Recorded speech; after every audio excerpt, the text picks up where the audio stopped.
Hello ಸ್ನೇಹಿತರೆ, ವೈಷ್ಣವಿ ಗೌಡ ಅಂದ ತಕ್ಷಣ ನಮಗೆ ಫಸ್ಟ್ ನೆನಪಾಗೋದೇ ಅಗ್ನಿಸಾಕ್ಷಿ ಸೀರಿಯಲ್ನ ಸನ್ನಿಧಿ ಹಾಗೂ ಜಿ ಕನ್ನಡದ ಸೀತಾರಾಮ ಸೀರಿಯಲ್ನ ಸೀತಾ ಅಂತ. ಇನ್ನು ಬಿಗ್ ಬಾಸ್ ಸೀಸನ್ 8ರಲ್ಲಿ ಇವರು ಇದ್ದಂತಹ ರೀತಿ ಆಗಿರಬಹುದು ಅಥವಾ ಇವರ ಸರಳತೆ ಆಗಿರಬಹುದು, ಎಲ್ಲರನ್ನ ಹಾಗೂ ಎಲ್ಲವನ್ನ ನಗ್ತಾನೆ ಫೇಸ್ ಮಾಡ್ತಿದ್ರು. ಹಾಗಾಗಿ ಎಷ್ಟು ಲಕ್ಷಾಂತರ ಜನರ ಮನಸ್ಸನ್ನ ಗೆದ್ದಿದ್ದಾರೆ ಅಂತ ಹೇಳಿದ್ರು ಕೂಡ ತಪ್ಪಾಗಲ್ಲ. ಲಕ್ಷಾಂತರ ಫ್ಯಾನ್ ಫಾಲೋವರ್ಸ್ ಹೊಂದಿರೋ ವೈಷ್ಣವಿ ಗೌಡ ಅವರಿಗೆ ಅವರು ಇರೋ ರೀತಿಗೆ ಜನ ಯಾವಾಗ್ಲೂ ಬೇಷ್ ಅಂತಿದ್ರು. ಇದ್ರೆ ವೈಷ್ಣವಿ ಗೌಡ ತರ ಮಗಳು ಇರಬೇಕು, ಸಿಕ್ಕರೆ ವೈಷ್ಣವಿ ಗೌಡ ತರ ಹೆಂಡತಿ ಸಿಗಬೇಕು ಅಂತ ಜನ ಯಾವಾಗ್ಲೂ ಹೊಗಳ್ತಿದ್ರು. ಆದ್ರೆ ಅದೇ ಜನರು ಇವಾಗ ವೈಷ್ಣವಿ ಗೌಡಗೆ ಬೈತಿರೋದಾದ್ರೂ ಯಾಕೆ, ವೈಷ್ಣವಿ ಗೌಡ ಅವ್ರನ್ನ ಜನ ಬಾರ್ ಡ್ಯಾನ್ಸರ್ ಅಂತ ಕರೀತಿರೋದಾದ್ರೂ ಯಾಕೆ, ಅಂತ ತಪ್ಪು ವೈಷ್ಣವಿ ಗೌಡ ಏನ್ ಮಾಡಿದ್ರು, ಇದೆಲ್ಲವನ್ನ ಹೇಳ್ತಾ ಹೋಗ್ತೀವಿ. ಅದಕ್ಕೂ ಮುಂಚೆ ನೀವಿನ್ನು ಜಗತ್ತಿನ ಕತೆ ನಿಮ್ ಜೊತೆ ಚಾನೆಲ್ಗೆ ಸಬ್ಸ್ಕ್ರೈಬ್ ಆಗಿಲ್ಲ ಅಂದ್ರೆ ಈಗಲೇ ಸಬ್ಸ್ಕ್ರೈಬ್ ಆಗಿ, ಹಾಗೆ ಇನ್ನು ಹೆಚ್ಚಿನ ಮಾಹಿತಿಗಾಗಿ ಬೆಲ್ ಐಕಾನ್ ಪ್ರೆಸ್ ಮಾಡೋದನ್ನ ಮರಿಬೇಡಿ. ಫೆಬ್ರವರಿ 28ರಿಂದ 3 ದಿನಗಳವರೆಗೆ ನಡೆದ ಹಂಪಿ ಉತ್ಸವಕ್ಕೆ ಇದಾಗಲೇ ತೆರೆ ಬಿದ್ದಾಗಿದೆ. ಆದರೆ ಅಲ್ಲಿಯ ಕೆಲವು ವಿಡಿಯೋಗಳು ಈಗ ಸೋಷಿಯಲ್ ಮೀಡಿಯಾದಲ್ಲಿ ಹರಿದಾಡುತ್ತಿವೆ. ಹಂಪಿ ಉತ್ಸವ ಅಂದ್ರೆ ನಮ್ಮ ನಾಡಿನ ಸಂಸ್ಕೃತಿಯನ್ನು ತೋರಿಸುವ ಉತ್ಸವ.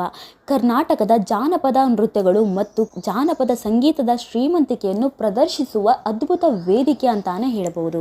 ಆದರೆ ಇಂತಹ ಉತ್ಸವಗಳು ಬರಬರುತ್ತಾ ಬೇರೆಯದ್ದೇ ರೂಪ ಪಡೆಯುತ್ತಿರುವ ಬಗ್ಗೆ ಈಗಾಗಲೇ ಹಲವರು ಬೇಸರವನ್ನ ವ್ಯಕ್ತಪಡಿಸಿದ್ದಾರೆ. ಅಂದ್ರೆ ಡ್ಯಾನ್ಸ್, ಸಂಗೀತದ ಹೆಸರಿನಲ್ಲಿ ಬೇರೆಯದ್ದೇ ರೀತಿಯ ವರ್ತನೆ ಮಾಡುತ್ತಿರುವ ಬಗ್ಗೆ ಸೋಷಿಯಲ್ ಮೀಡಿಯಾಗಳಲ್ಲಿಯೂ ಸಾಕಷ್ಟು ಟೀಕೆಗಳು ವ್ಯಕ್ತವಾಗುತ್ತಿದೆ. ಜನರು ಟೀಕೆ ಮಾಡ್ತಿರೋದಕ್ಕೆ ಕಾರಣ ಏನಪ್ಪಾ ಅಂದ್ರೆ, ಹಂಪಿ ಉತ್ಸವದಲ್ಲಿ ವೈಷ್ಣವಿ ಗೌಡ ಅವರು ಎಕ್ಕ ರಾಜ ರಾಣಿ ಹಾಡಿಗೆ ಸೊಂಟ ಬಳುಕಿಸಿದ್ದಾರೆ. ಇದಕ್ಕೂ ಮುಂಚೆ ವೇದಿಕೆಯ ಮೇಲೆ ವೈಷ್ಣವಿ ಗೌಡ ಅವರನ್ನ ಶಾರದೆ ವರಪುತ್ರಿ ಅಂತೆಲ್ಲ ವರ್ಣನೆ ಮಾಡಲಾಗಿತ್ತು. ಯಾಕಂದ್ರೆ ವೈಷ್ಣವಿ ಗೌಡ ಅವರು ಎಷ್ಟು ಅದ್ಭುತವಾಗಿ ನೃತ್ಯ ಮಾಡ್ತಾರೆ ಅನ್ನೋದು ಎಲ್ರಿಗೂ ಗೊತ್ತಿರುವಂತ ವಿಷಯನೇ. ಆದರೆ ಅವರು ಈ ಹಾಡಿಗೆ ನೃತ್ಯ ಮಾಡಿರುವ ವಿಡಿಯೋ ವೈರಲ್ ಆಗುತ್ತಿದ್ದಂತೆಯೇ ಸೋಷಿಯಲ್ ಮೀಡಿಯಾದಲ್ಲಿ ಟೀಕೆಗಳ ಸುರಿಮಳೆಯೇ ಆಗುತ್ತಿದೆ. ಬಾರ್ ಡ್ಯಾನ್ಸ್ ಮಾಡಲು ಹಂಪಿ ಅಂತ ಉತ್ಸವದ ವೇದಿಕೆ ನಿಮಗೆ ಬೇಕಿತ್ತಾ ಅಂತ ಕಮೆಂಟಿಗರು ಪ್ರಶ್ನೆ ಮಾಡ್ತಿದ್ದಾರೆ.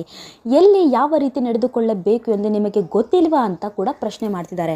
ಆದ್ರೆ ಇನ್ನು ಕೆಲವರು ಆ ಪ್ರಶ್ನೆಯನ್ನ ಆಯೋಜಕರಿಗೆ ಕೇಳಬೇಕು ಅಂತ ರಿಪ್ಲೈ ಮಾಡಿದ್ದಾರೆ. ವೈಷ್ಣವಿ ಗೌಡ ಅವರು ಅದ್ಭುತ ನೃತ್ಯಗಾತಿ ಕೂಡ ಹೌದು, ಅದನ್ನೇ ನೀವು ಹಂಪಿ ಉತ್ಸವದಲ್ಲೂ ಕೂಡ ಪ್ರೂವ್ ಮಾಡಿ ತೋರಿಸಬಹುದಿತ್ತಲ್ವಾ. ಸೊಂಟ ಬಳುಕಿಸಲು ಅದು ಈ ಹಾಡಿಗೆ ಇಂತಹ ಸಾಂಸ್ಕೃತಿಕ ವೇದಿಕೆಯನ್ನ ಬಳಸಿಕೊಂಡಿರುವುದು ಎಷ್ಟರ ಮಟ್ಟಿಗೆ ಸರಿ ಅಂತ ಕಮೆಂಟ್ ನಲ್ಲಿ ಪ್ರಶ್ನಿಸಲಾಗುತ್ತಿದೆ. ನಾಡಿನ ಸಂಸ್ಕೃತಿಯನ್ನು ಬೆಳಗಿಸಬೇಕಾದ ಇಂತಹ ಉತ್ಸವಗಳು ಈಗೀಗ ಕೀಳು ಮಟ್ಟದ ಅಭಿರುಚಿಯನ್ನು ತೋರಿಸುತ್ತಿವೆ ಅಂತ ಮತ್ತಷ್ಟು ಮಂದಿ ಕಿಡಿಕಾರಿದ್ದಾರೆ.